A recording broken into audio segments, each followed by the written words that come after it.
একটা ছোট্ট গ্রামে থাকতো রাহুল নামের এক ছেলে। রাহুল খুব বুদ্ধিমান ছিল, কিন্তু তার একটা বড় সমস্যা ছিল। সে কখনো সময়ের দাম দিত না। লোকজন কাজে ব্যস্ত থাকলেও রাহুল সারাদিন ঘুরে বেড়াতো, খেলাধুলা করতো আর বলতো কাল করব, আজ করব না। তার বাবা ছিলেন একজন গরিব ঘড়ি মেরামতকারী। ছোট দোকানে বসে পুরনো ঘড়ি ঠিক করা তার সংসার চলতো। বাবা রাহুলকে সবসময় বলতেন, বাবা, সময় একবার চলে গেলে আর ফিরে আসে না। কিন্তু রাহুল কখনোই কথাটা গুরুত্ব দিত না।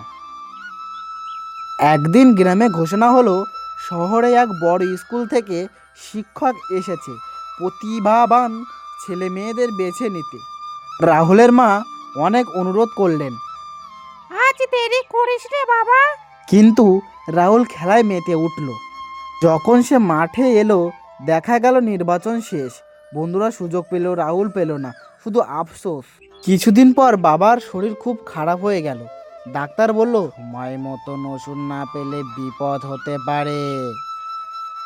রাহুল প্রথমবার বুঝলো সময় নষ্ট মানে ক্ষতি।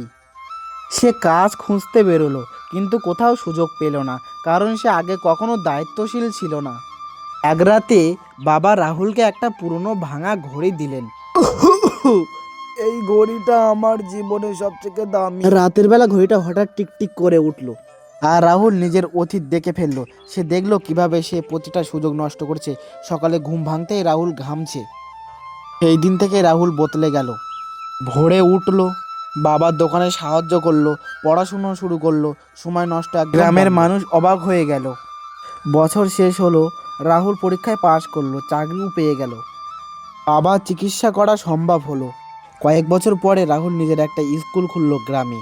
দেওয়ালে বড় করে লেখা রইলো, সময়কে যে সম্মান দেয়, জীবন তাকে সম্মান করে।